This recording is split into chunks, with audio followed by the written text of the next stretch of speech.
boa tarde a todos. Antes de nós começar a nossa live, eu queria registrar aqui a vocês que na sexta-feira, última sexta-feira, nós perdemos um grande amigo mesmo, um cidadão que foi fundador da associação em Belém do Pará, foi um dos fundadores da FENALTO, uma pessoa maravilhosa, um pai de família excelente, e o nosso setor perdeu um grande baluarte. O que eu estou falando é do nosso grande amigo Antônio Gomes, que praticamente todos vocês tiveram a oportunidade de conhecê-lo. Ele foi sempre muito participante do nosso setor, sempre esteve nas nossas reuniões e, lamentavelmente, na última sexta-feira, depois de ficar quase um mês internado, ele faleceu do Covid. Realmente estamos muito sentidos com isso, porque todos sabem a pessoa que ele era. Deixamos aqui o nosso reconhecimento. E agora, então, vamos, né, Enilson, começar a nossa live. Gostaria também, Enilson, de agradecer ao diretor do Itaú, Rodney, pela liberação do nosso amigo Carlos Girão, e também agradecer ao Carlos Girão por ter aceitado o nosso convite, o nosso muito obrigado. Gostaria também de agradecer ao Celso Rocha, o diretor do BV, por liberar nosso amigo Paulo Berner, e também gostaria de agradecer ao Paulo Berner por ter aceitado esse convite. Muito obrigado, Paulo. Gostaria também, para finalizar, de agradecer ao nosso amigo André Novaes, diretor do Santander, por liberar o Leandro Alves, e também gostaria de agradecer ao Leandro Alves por ter aceitado o nosso convite. A todos vocês três, o meu muito obrigado, ok? É com você, Enilson. Bom, pessoal, a gente tem uma live atendendo a pedidos, né? Sejam bem-vindos o Leandro, o Girão e o Paulo. Um prazer ter vocês aqui com a gente. A gente já passou alguns briefings para vocês, eu só vou dar uma reforçada. Essa sala de bate-papo que a gente chama de Fórum FENALTO é o encontro dos presidentes das associações de todos os estados. A gente tem aqui representado Rio Grande do Sul, Ceará, Paraíba, Alagoas, Maranhão, enfim. Estou vendo aqui na tela, está explodindo aqui na tela, o pessoal também de São José do Rio Preto, que está entrando aqui, que eu estou vendo, enfim. A gente tem os presidentes, chegou um do Amapá agora aqui, a gente tem os presidentes de todos os lugares do país, né? E na última live que nós fizemos, e já passaram aqui por essas lives o presidente da Anfávia, da FenaBrave, os principais executivos dos bancos, incluindo os bancos representados por vocês, e a pedido do nosso grupo, a gente trouxe vocês para que vocês conversassem um pouco com a gente sobre uma visão do que é o credit scoring, e principalmente de como ele se comporta nesses momentos mais críticos, né? E a gente está vivendo um momento muito complicado. Então, a gente gostaria de abrir para vocês, a princípio, a gente vai fazendo uma sequenciazinha, eu queria que vocês se apresentassem, podemos começar com o Paulo, pura e simplesmente pela ordem da tela que eu estou vendo aqui. Começa pelo Paulo, depois entra o Leandro, depois entra o Girão, vocês se apresentassem e dessem a primeira boa tarde para a gente, e aí a gente começa esse bate-papo. Seria interessante também dizer para vocês que o bate-papo é super descontraído, é mais uma troca de experiências, então fiquem à vontade, sem formalidades. Por favor, Paulo, boa tarde para você. Boa tarde, obrigado aí pela oportunidade. Em nome do banco, eu agradeço a oportunidade de a gente conversar sobre esse tema tão interessante. Eu cuido das áreas de modelagem, né?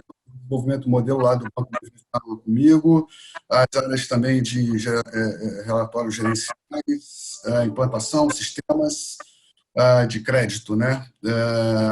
Mais a mesa de crédito também. Então, estou com, vamos dizer assim, a retaguarda do crédito está sob minha responsabilidade, né? Já trabalho com isso há muito tempo, faço modelos, passei pela Fininvest, HSBC, Safra, sempre com crédito ao consumidor, né? Principalmente do Safra para cá, é muito diretamente ligado a esse mundo de financiamento de veículos, né?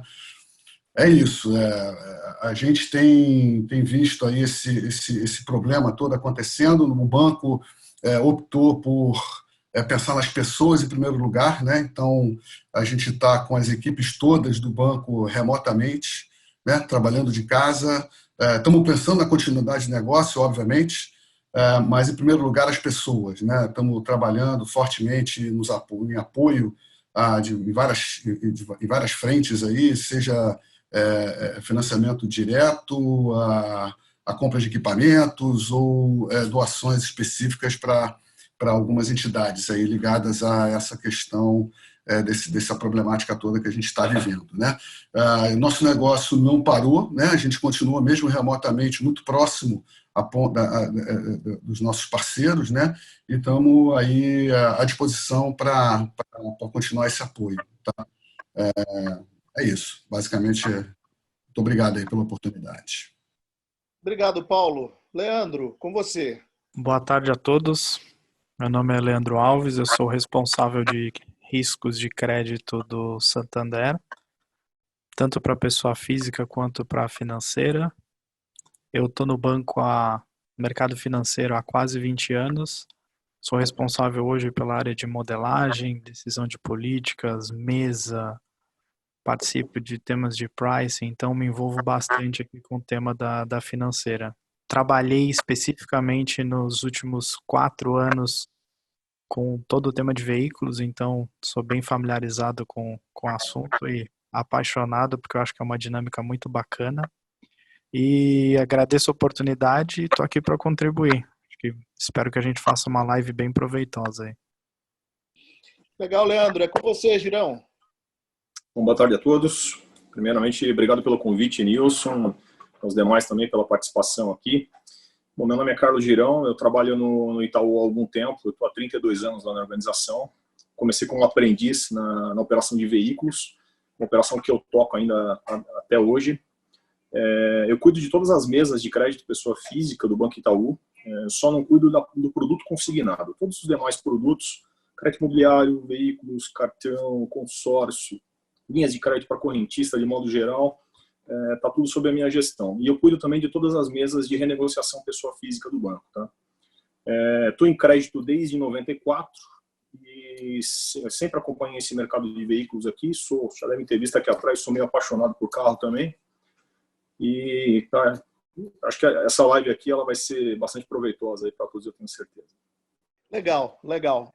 Vou tentar fazer um negócio bem dinâmico, mas também eu queria que vocês ajudassem a gente no beabá. Vamos voltar para o Paulo. Paulo, explica para a gente, em rápidas palavras, de uma forma bem simplória, o que é um credit scoring, cara?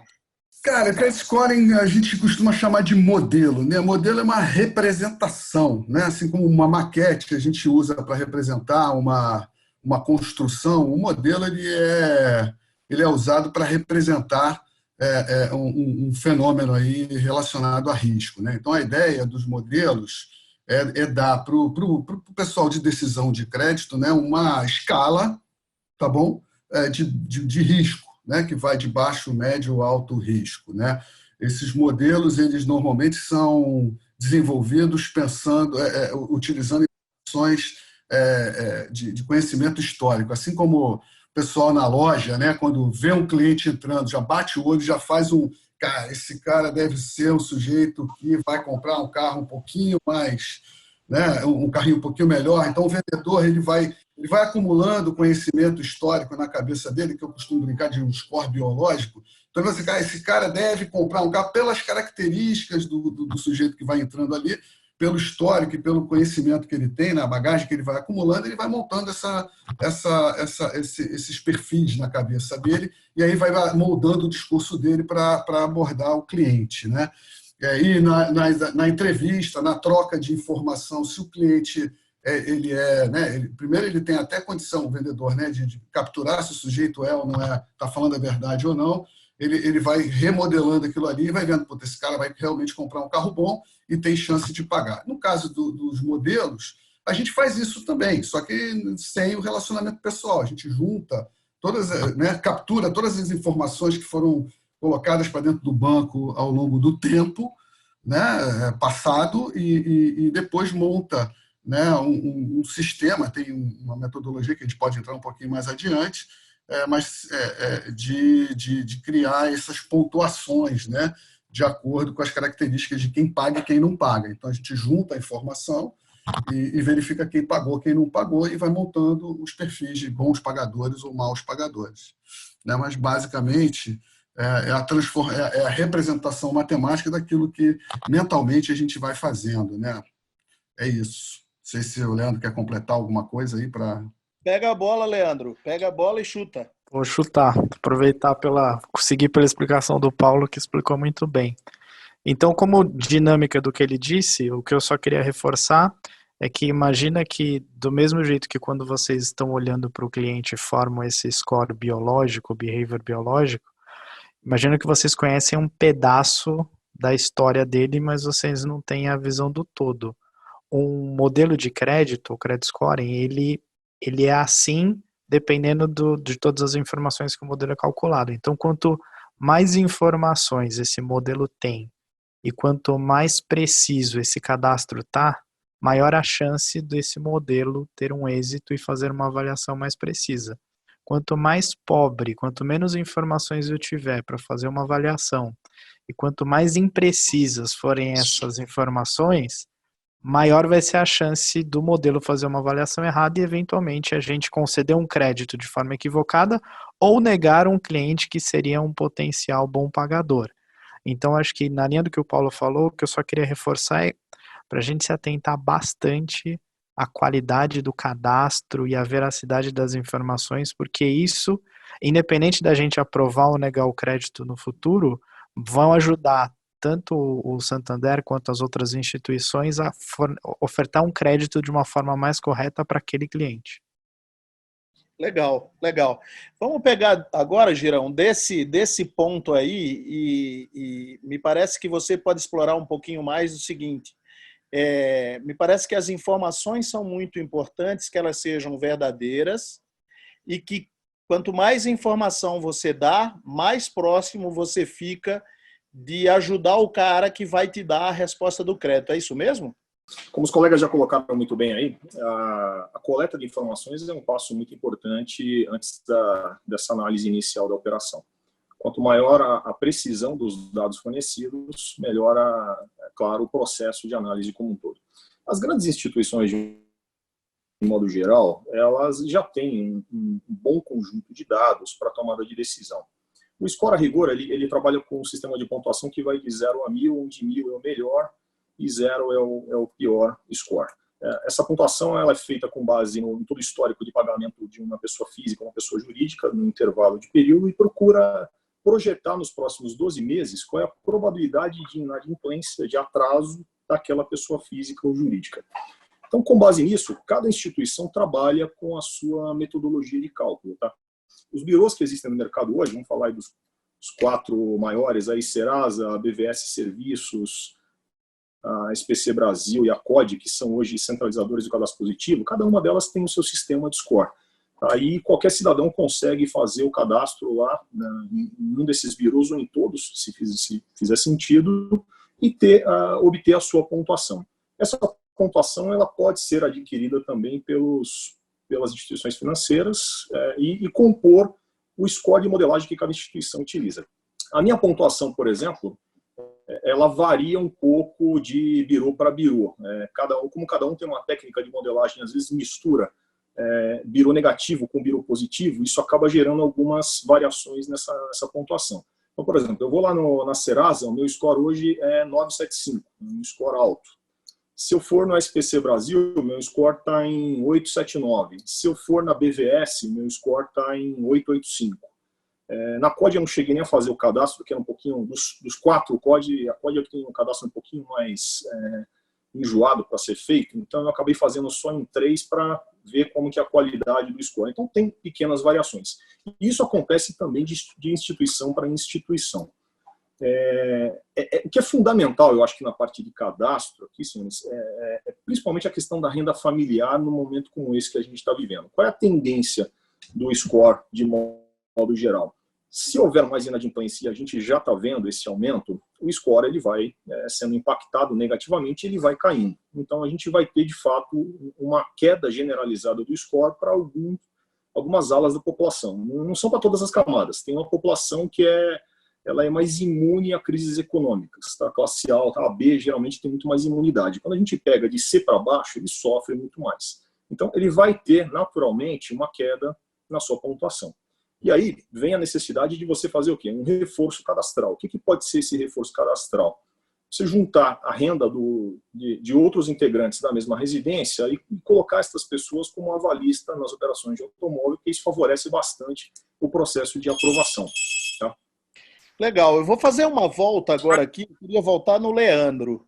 Leandro, então, me parece que passar as informações é uma coisa muito importante, mas me parece também que vocês, nos bancos, vocês conseguem fazer um refino muito mais profundo do que aquelas informações que são colocadas ali, é verdade?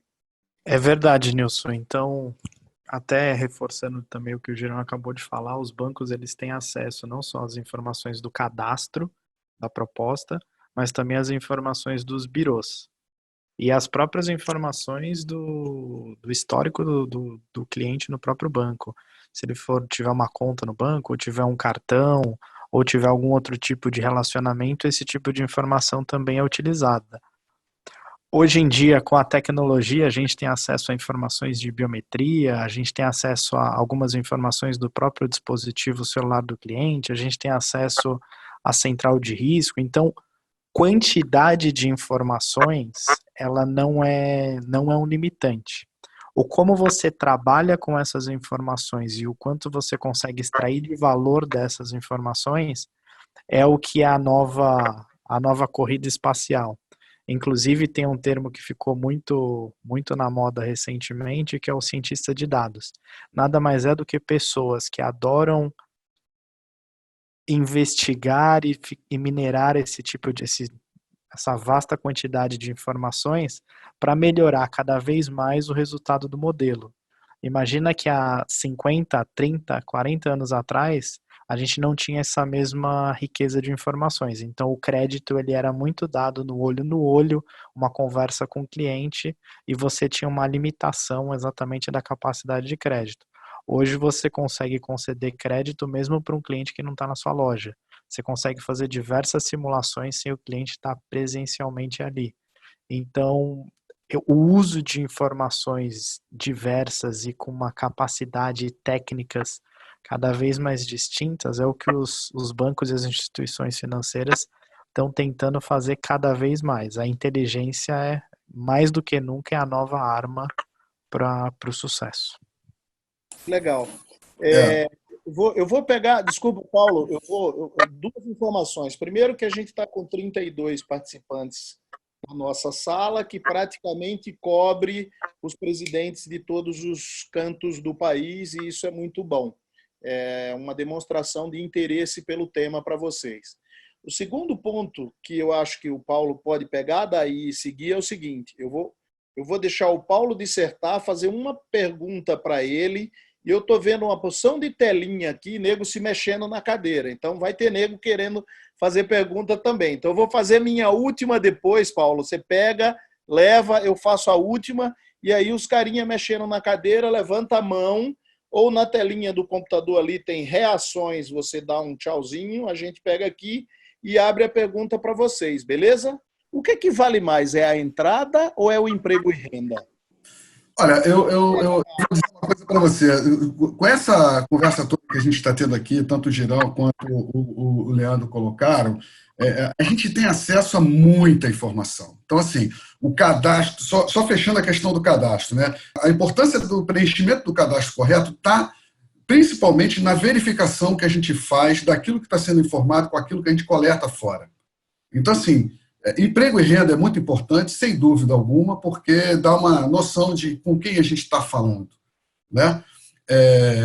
Agora, entrada tem um peso normalmente maior, porque é uma informação que eu não pego fora. Eu não tenho condição de descobrir qual é a entrada, qual é a capacidade, porque a entrada dá para a gente uma ideia de capacidade de pagamento do camarada, né? E dá para a gente também um pouco mais de fôlego do ponto de vista da garantia.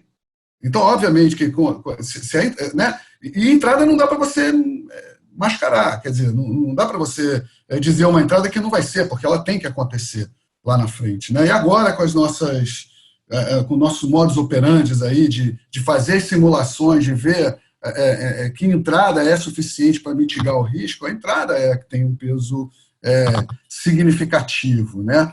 Os dados cadastrais, eles têm muito mais um cunho de verificação de qualidade, né, daquilo que está sendo informado, do que propriamente de peso, porque a gente tem, como o Leandro falou, a gente tem tanta informação, mas tanta informação, que esses dados cadastrais, eles acabam tendo a sua importância ligada muito mais a uma verificação que a gente vai fazer numa mesa de crédito, por exemplo, né? Se essa proposta cai numa zona de indecisão, né, e a mesa de crédito vai precisar analisar, essas informações são muito importantes, né? Então, naquilo de tem jogo, né? Quanto melhor o cadastro, mais fácil é da gente aprovar o crédito, não só, né, por conta da qualidade do cliente, mas pelo relacionamento que a gente está estabelecendo, né? E aí eu posso entrar num ponto que eu acho que é interessante, que vai além um pouco da pessoa física. No caso, especialmente de leves, tem a pessoa jurídica, que é o nosso parceiro. Então, eu não sei, mas a maioria dos bancos também trabalham com avaliação do parceiro.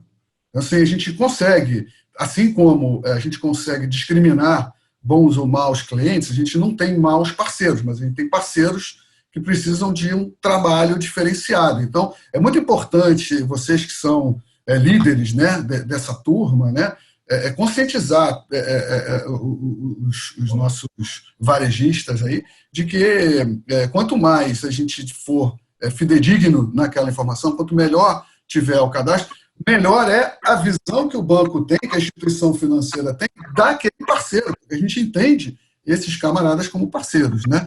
E muitas vezes os sistemas de classificação de parceiros também entram na avaliação do crédito, né?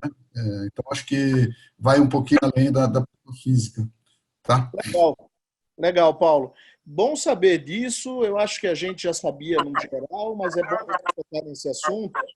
E me parece que é mais ou menos o seguinte: se eu vou muito no restaurante do Paulo ou do Leandro ou do Girão, e eles me conhecem mais, eu vou mais lá, é mais fácil de me oferecerem um prato diferenciado ou atenderem a um pedido especial. Leandro, sem dúvida. Voltando agora, essa máxima verdadeira para a tua instituição, e vocês consideram também os parceiros do portal como um fator diferencial ou não? Sim, mas não, assim, no nosso caso, o portal não é o carro-chefe, tá certo? O nosso carro-chefe é o relacionamento pessoal que a gente tem na ponta exatamente com os parceiros, que é o que você falou, né? Na medida que a gente conhece e tem um bom relacionamento, o portal é mais uma coisa, tá? No nosso caso, eu não sei como é que é no Itaú e no Santander, imagino que tenha um peso diferenciado, eu não sei se melhor ou pior, sei lá, mas para a gente é importante, é uma ferramenta importante, é um caminho, né? É o caminho que a gente está perseguindo, que é o digital, né? Então, o portal ele faz parte desse contexto aí, né? Mas eu diria que o relacionamento e essa coisa que você falou, né, da proximidade e da qualidade no relacionamento, ele tem um peso significativo para a gente lá.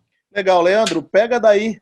Uma coisa importante, e acho super válido dividir com vocês, é quando a gente, até no ponto que o Paulo comentou agora, da avaliação de cada lojista, o cliente ele é um só. Então, o risco de cada cliente ele não muda, ele é o mesmo. O que acontece é que, assim como a entrada, a gente tem que é uma variável que você não tem a priori, você só tem pós-fato, entender o comportamento e principalmente a atratividade de cada loja faz muita diferença para a decisão de crédito.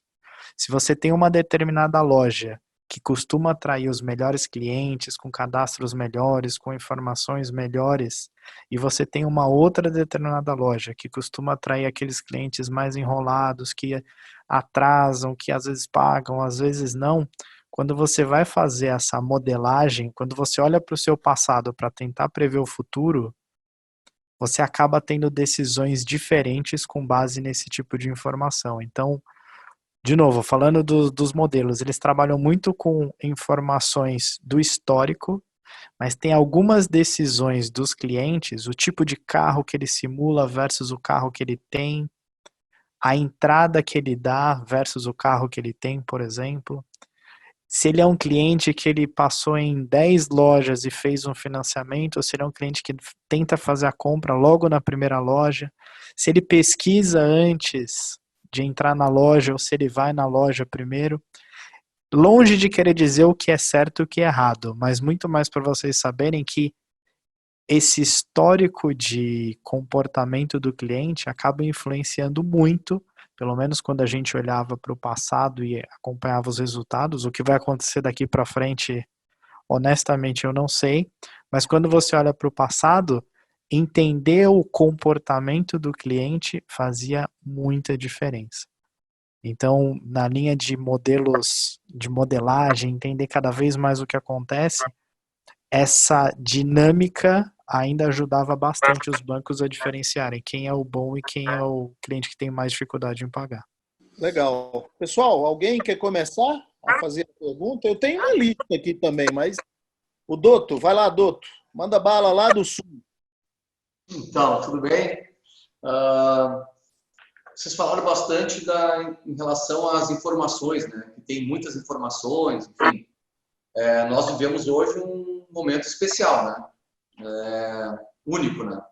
E eu entendo que essas informações, elas têm um delay, né? E como vocês estão vendo em relação a isso? A informação que vocês obtêm hoje, qual é o delay disso aí? Vamos falar cheio de cientista, né? O cara fica garimpando, né? Vamos lá. Mas tem um delay nisso aí. E junto com isso também tem a incerteza, né? Desse momento do mercado. Vale mais a entrada ou o emprego? Não sabe, né? O emprego dura quanto tempo, né? Isso tudo que eu fico um pouco com uma pulga atrás da orelha, né? E outra coisa em relação ao score. A percepção aqui, tá? A gente acabou fazendo até alguns testes, é que o score baixou sem ter nenhum tipo de movimento no cadastro da pessoa. Tá? Os vendedores aqui, eles foram meio ousados até, foram lá e bateram o score deles, né? Eles têm financiamento no banco, eles estão pagando em dia, tá tudo certo, sempre tiveram score lá em cima, e o próprio score deles baixou na hora, sem ter nenhum tipo de... Não pagaram nada atrasado, tudo em dia, tudo certinho, né? Então isso é mesmo... Está acontecendo mesmo? Tem um porquê de o score todo ele baixar? Ou é uma percepção, em alguns casos só? Girão, você pega essa bola? Pego.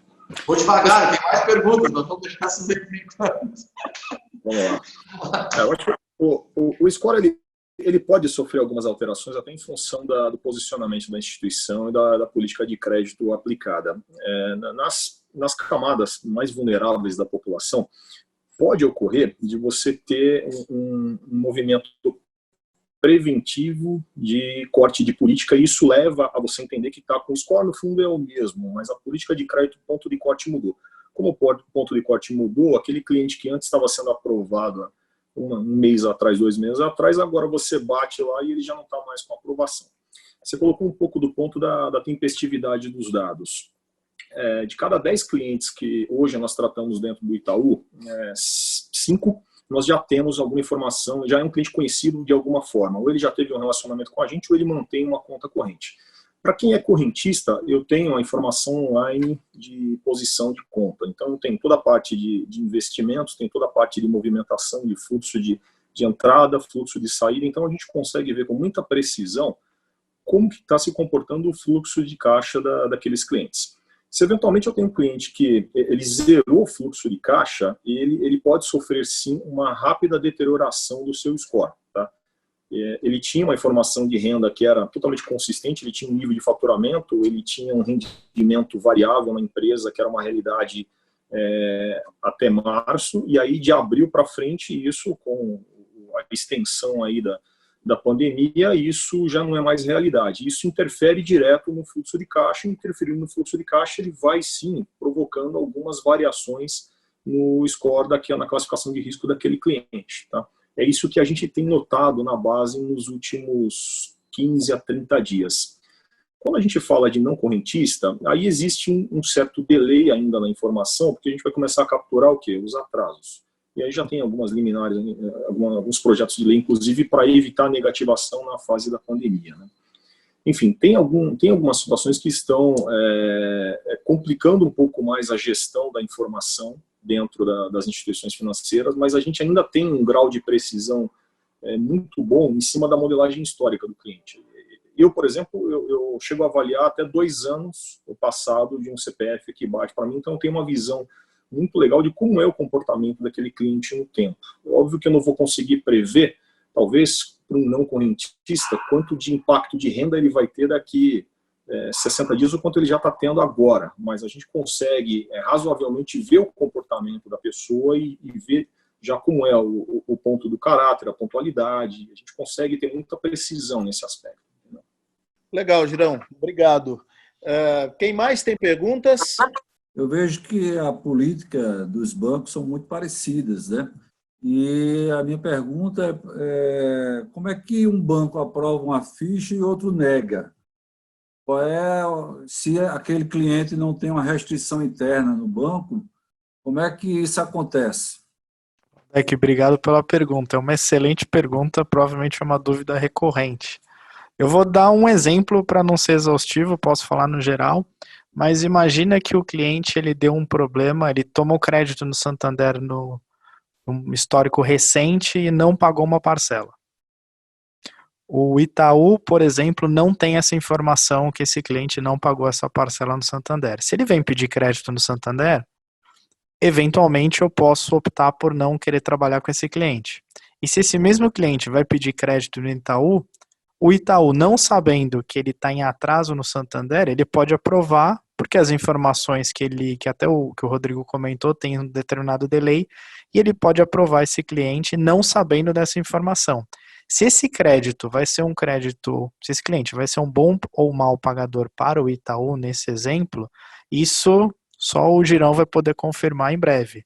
Mas, em linha geral, quando existe assimetria de informação na tomada de decisão, quando no mesmo exemplo do Girão, ele falou que conhece, tem algum histórico para metade dos clientes que batem na porta do Itaú, ele já tem informação para metade dos clientes. Se essa metade de informação que ele tem, se eu e o Paulo não tiver, a gente vai tomar decisão diferente, provavelmente para o mesmo tipo de cliente. Então, quando os bancos, por mais que a quantidade de informações que eu comentei, que os meus colegas também, ela seja extremamente grande, não necessariamente ela é a mesma para cada instituição. E o cliente não necessariamente se comportou da mesma forma em cada instituição. Então, a decisão, por esse motivo, ela pode ser diferente. Claro que, além disso, tem o próprio apetite ao risco. O Itaú tem uma determinada tolerância a níveis de risco, a BV tem outra, o Santander tem outra e assim por diante. Então, dependendo da política de cada instituição, a decisão pode ser diferente também. Não sei se eu expliquei, mas... Legal. Mais perguntas? Só um detalhe ali, cada banco tem um score diferente, então, na tela? Para cada um vai aparecer um score diferente do cliente? Não? Sim, cada um trabalha com uma política própria de modelagem. Então, aí, obviamente, consome também informações dos birôs de mercado. Tá? E esses birôs parte do processo de modelagem de um cliente dentro de cada instituição, e aí eles compõem uma nota final no final do processo. Vai ter, Rodrigo, vai ter score diferente, sim. Eventualmente, os bancos, os maiores bancos, normalmente têm processos de desenvolvimento de modelo próprio, mesmo usando a mesma informação. Então, o meu modelo, que baseado em informação da Serasa, não é o mesmo do Leandro e do Girão. Tá? Agora, claro, aquele cara que é muito bom, ele deve ser muito bom nos três. Tá bom? Normalmente, o intermediário é que pode mudar, como o Girão colocou, de acordo com o apetite a risco, como o Leandro colocou também, é onde estão os cortes. O próprio exemplo que eu dei das modelagens diferentes nos birôs de mercado já é uma referência de como cada instituição usa o mesmo conjunto de dados, porque o cadastro positivo aqui está servindo de base também para esse score de cada um dos birôs.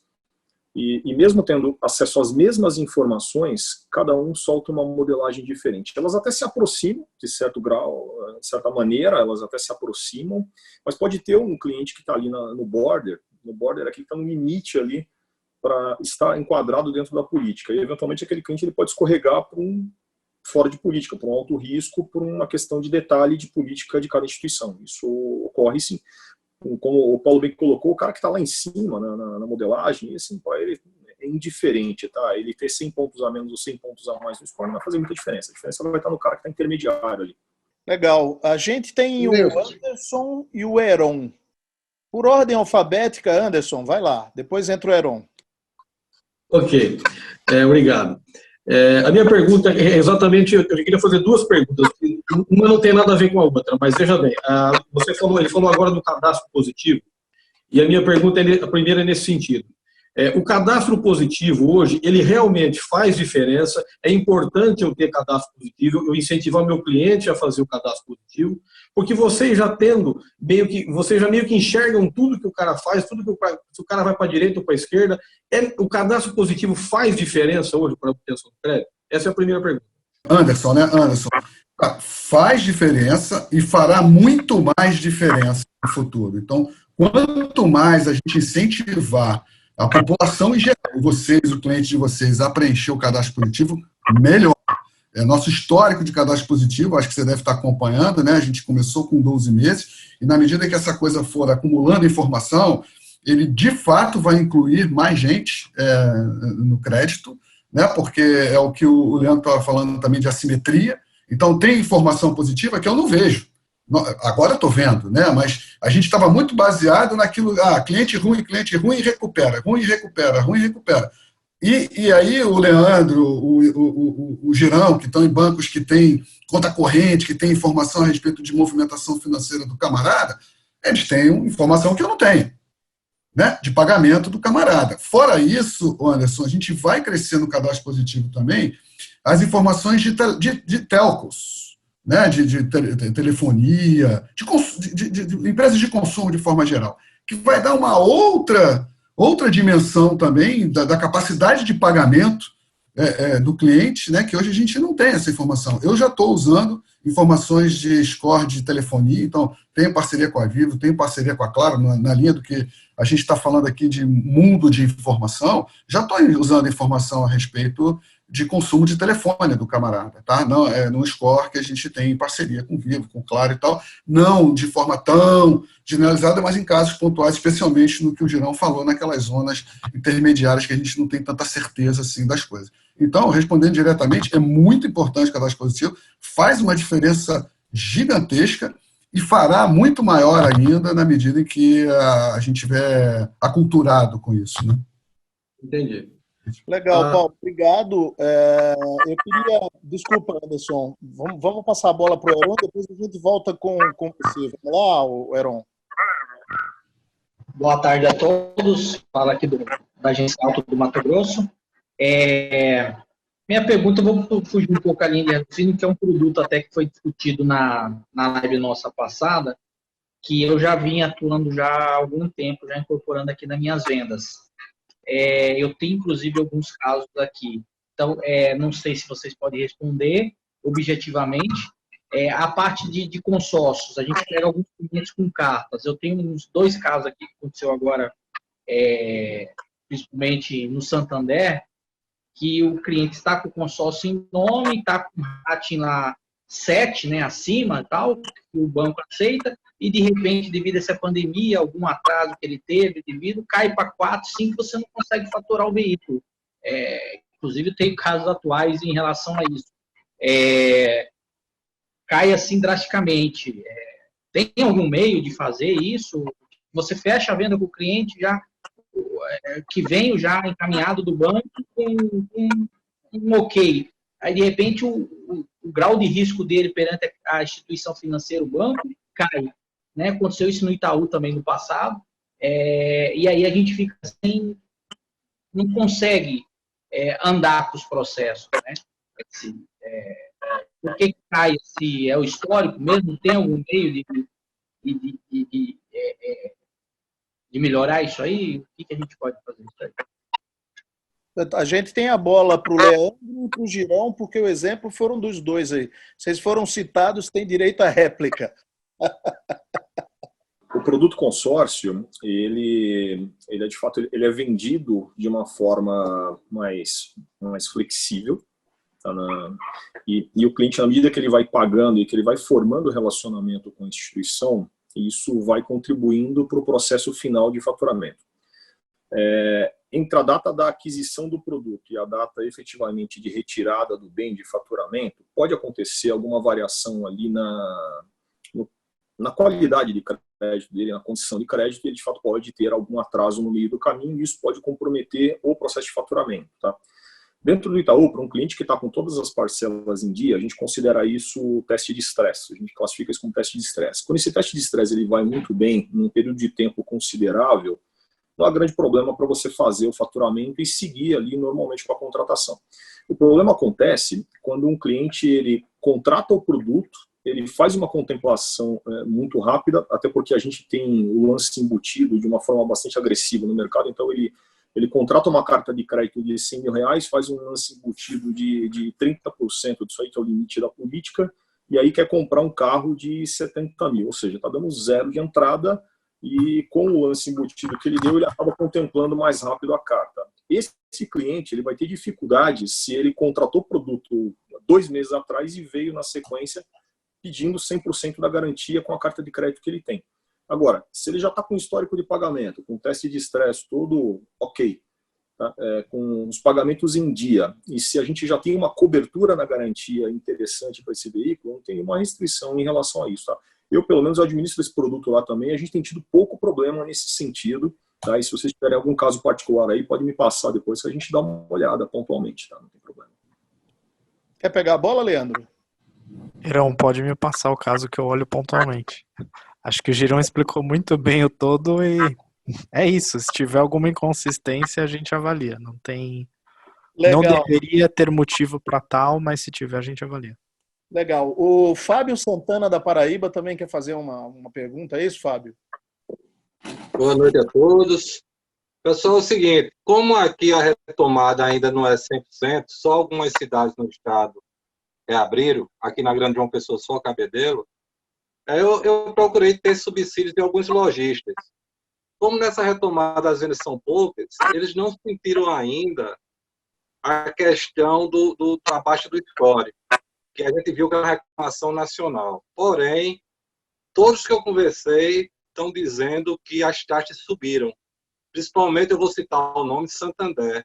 Eu pergunto, as taxas subirem é por conta do risco, por conta da alta do dólar, ou verifica a Selic? O que é que define a taxa do banco? O questionamento é esse, pessoal. Fábio, ótima pergunta e bem apropriada para o momento. A taxa do banco ela depende de 2 fatores principais, acho que o dólar um pouco menos, mas depende obviamente do seu custo, que tem a ver com a taxa Selic e claramente ao risco. Então, conforme maior o risco, maior a taxa, menor o risco, menor a taxa. E eu não tenho acompanhado, para ser bem sincero, a evolução de taxa nessas últimas 2 semanas aqui da financeira, mas o que eu posso dizer sem sombra de dúvidas é que o risco subiu. Não só o risco do Santander, mas o risco Brasil. quando você tem mais pessoas sem trabalhar, quando você tem mais pessoas desempregadas, quando você tem uma recessão na economia pintando por aí, quando você tem uma desaceleração do PIB, enfim, quando você tem esse monte de notícia que a gente está acompanhando, o risco naturalmente sobe e provavelmente essa reprecificação que você comentou tem a ver com isso. Além do mais, a diminuição da taxa Selic, ela ajuda, na verdade, a diminuir a taxa final para o cliente. Então, se a taxa está subindo, é porque o risco, obviamente, está subindo bastante. Legal. Renato Dominici, Maranhão, manda bala. Sem cavanhaque, sem bigode. Boa noite, Nilson. Boa noite a todos. Tenho duas perguntas aqui, se possível. Sei que o tempo é curto, todo mundo quer perguntar. A primeira seria em relação à aprovação automática dos bancos, né? Normalmente você fala sobre modelagem, né? E eu creio que o sistema de vocês deve ser bem apurado em relação a isso.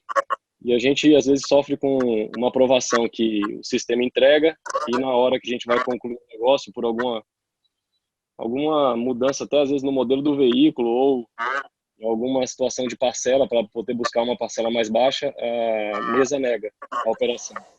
E a segunda pergunta seria em relação, direcionada ao BV, em relação ao refinanciamento, né, se só o BV que está oferecendo o refinanciamento para os clientes, e se essa análise ela tem os mesmos critérios de uma análise de um novo cliente. Seria isso aí. Muito obrigado, hein?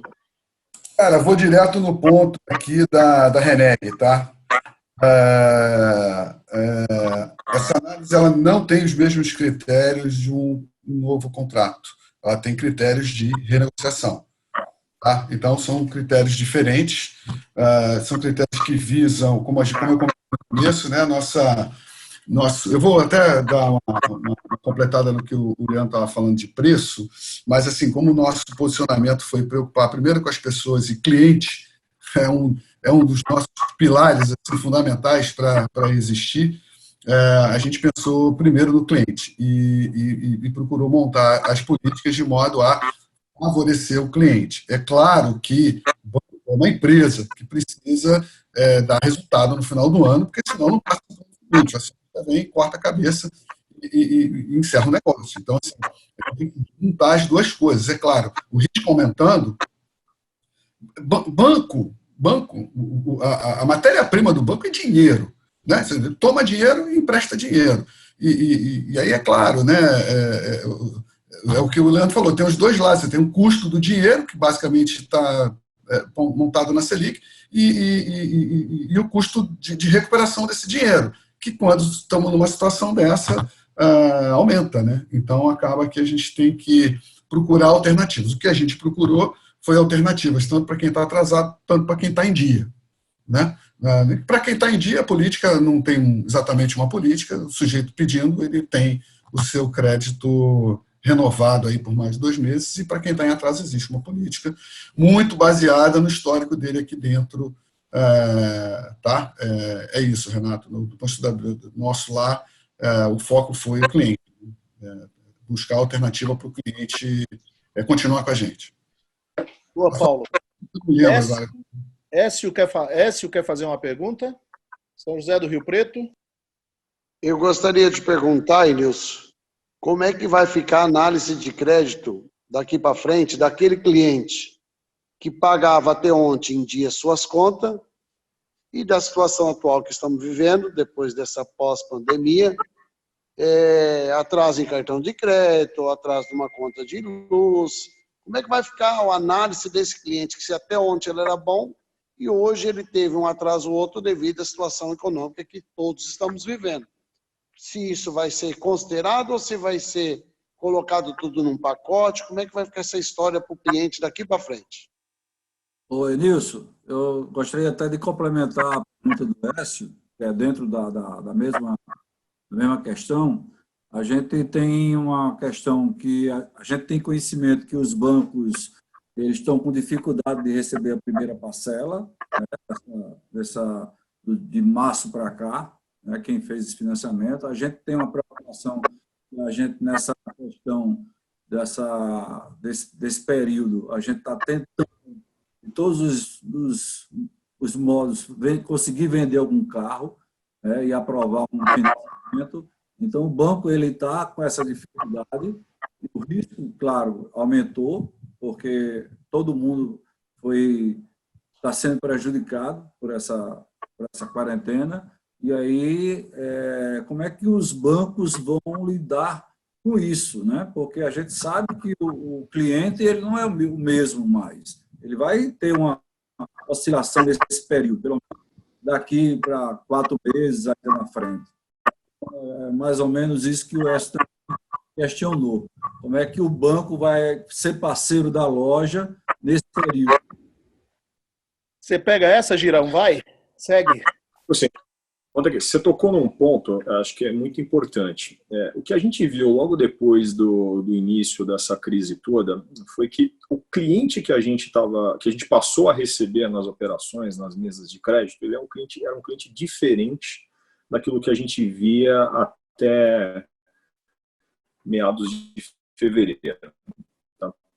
Então, a gente passou a receber um momento, eu estou falando ali de final de março, primeira quinzena de abril, tá?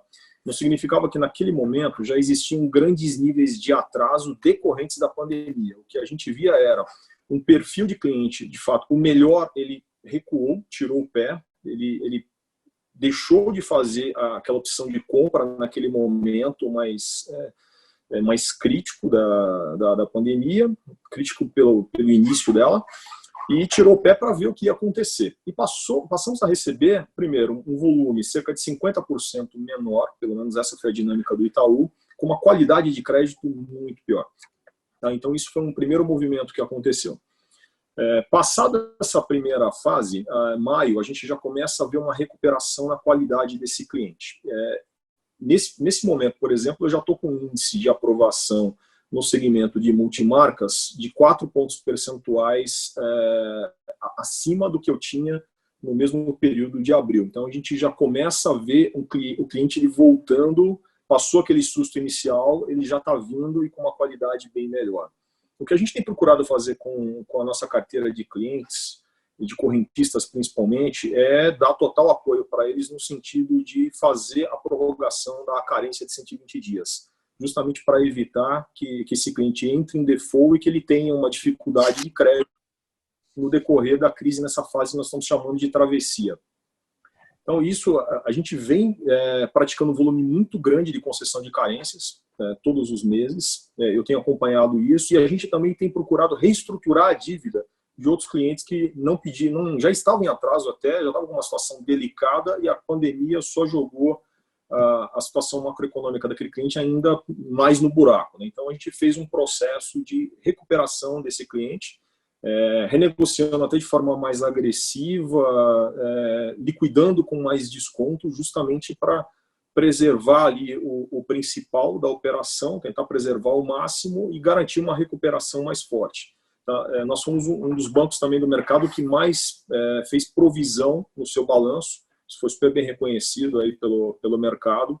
E o banco está muito consciente em relação a isso. Né? Sabemos, a inadimplência vai subir, os clientes terão mais dificuldade e a gente tem procurado olhar para os nossos 45 milhões de correntistas, de clientes diretos e fazer todo um processo de cuidado muito grande com esse momento que todo mundo está vivendo, tanto nas pessoas físicas quanto jurídicas. A gente tem procurado dar alternativas para os clientes para eles saírem desse momento com a cabeça mais erguida e com uma condição digna. Tá? É o que a gente tem feito.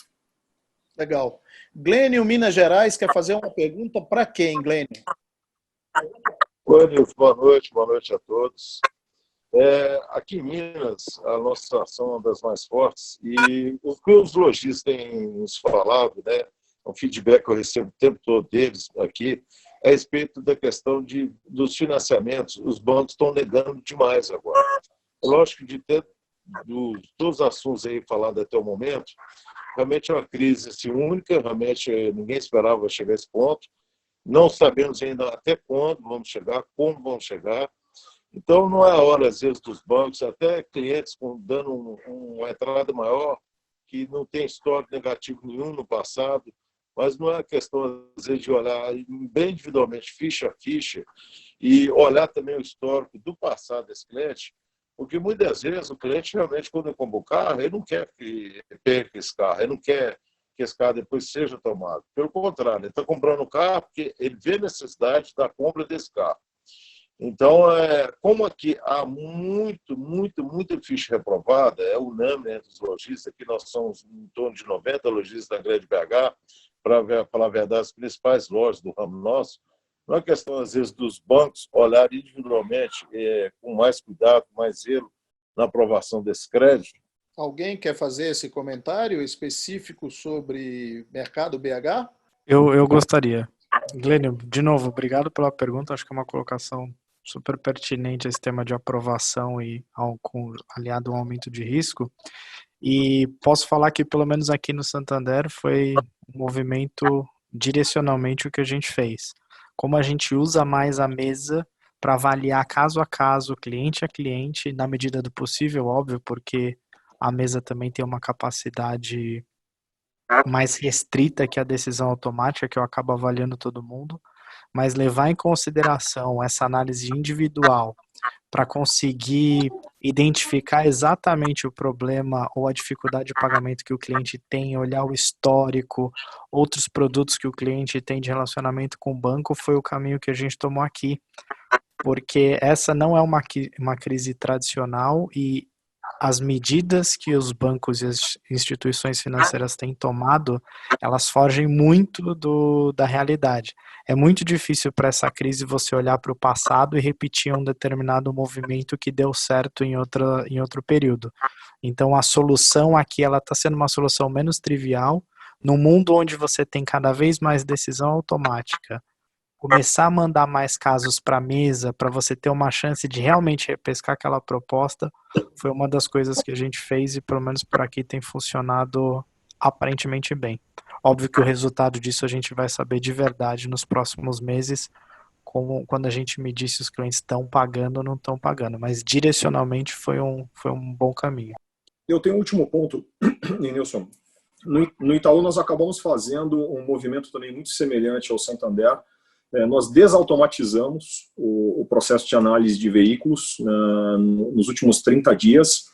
A mesa de crédito hoje está recebendo o dobro de volume que ela recebia no início de abril. E a gente tem feito isso justamente para ter esse cuidado maior com esses clientes e ter um maior aproveitamento, que é o que a gente vem obtendo nas análises que a gente tem acompanhado aqui nos relatórios de aprovação das últimas semanas. Tá? Isso tem sido bem positivo também. É um movimento muito semelhante ao que o Santander fez. Só queria complementar isso. Legal. Paulo, considerações finais, por favor. Então é isso. Primeiro, agradecer mais uma vez a oportunidade de estar entre pessoas tão ilustres aí, envolvidas com um negócio que a gente está no dia a dia aqui tratando, né? Essas perguntas que para a gente são muito enriquecedoras, porque fazem nós refletirmos sobre as possibilidades, né, em busca de alternativas. Então, não só eu espero que tenha sido muito enriquecedor para vocês, mas eu digo para vocês que para mim foi muito enriquecedor. Aprendi muito aqui com os questionamentos, né, me fez refletir e pensar uma série de possibilidades aí para a gente estar cada vez mais próximo e trazendo soluções de parceria, né? Porque eu acho que o grande negócio, né, o grande impacto dessa pandemia é realmente a gente estreitar os laços, né, buscar um entender o outro e sempre buscar alternativas de modo que todos nós consigamos sair dessa confusão aí e lá na frente celebrando, né, a retomada aí que com certeza a gente vai enfrentar juntos. Tá? Muito obrigado mais uma vez, boa noite a todos. Legal. Vamos, Leandro. Você, considerações finais. Primeiro, agradecer o convite, participação, acho que foi super rico, gostei bastante, aprendi, é sempre importante conversar com vocês da ponta e passar uma mensagem final de cada vez mais protagonismo de cada um.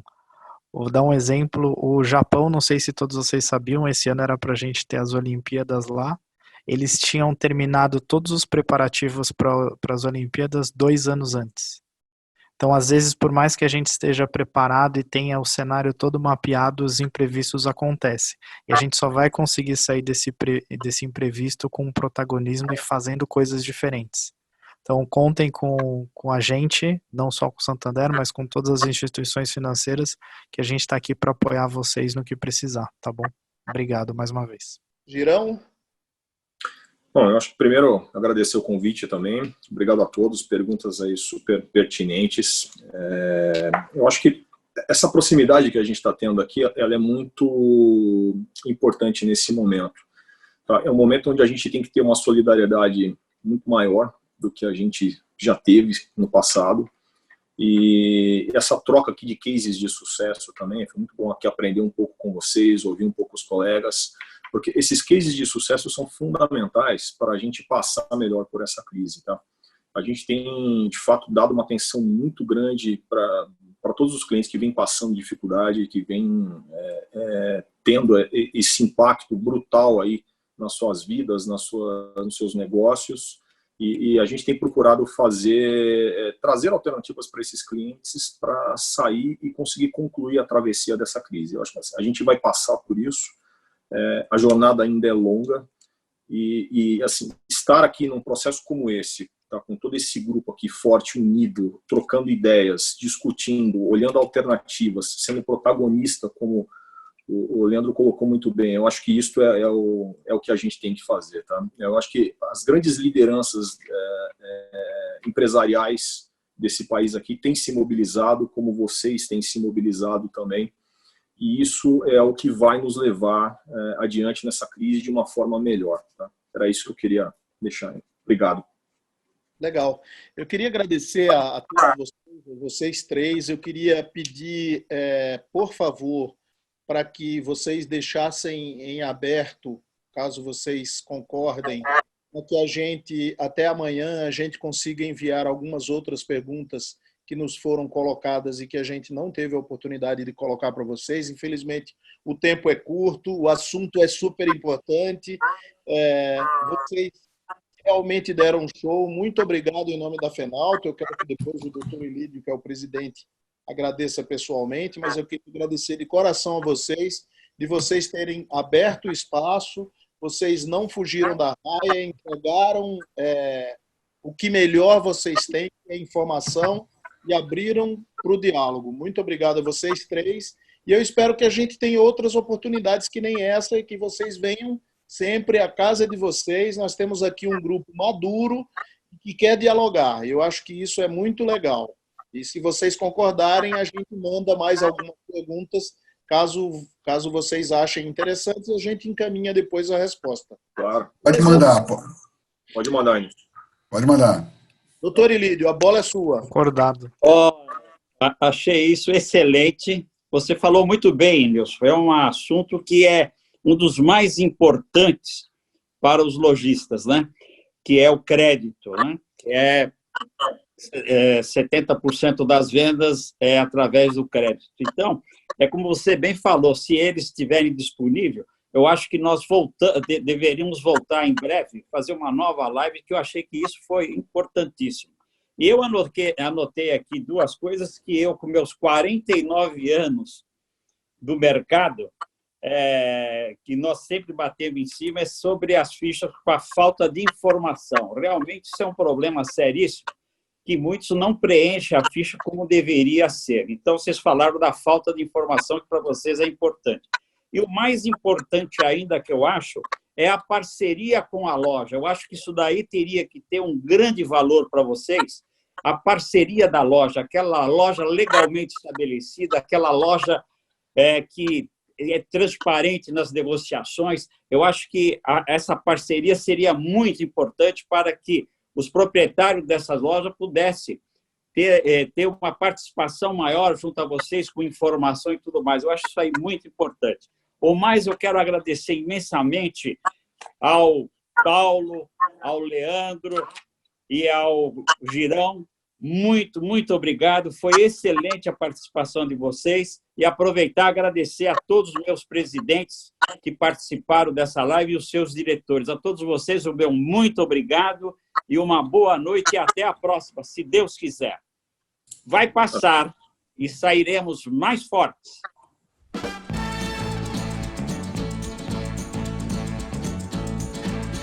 Vai passar, sairemos mais fortes. Vai passar, sairemos mais fortes. Vai passar, sairemos mais fortes. Vai passar e sairemos mais fortes. Vai passar e sairemos mais fortes. Vai passar e sairemos muito mais fortes. Vai passar e sairemos mais fortes. Vai passar e sairemos mais fortes. Vai passar, sairemos mais fortes. Vai passar e sairemos mais fortes. Vai passar e sairemos mais fortes.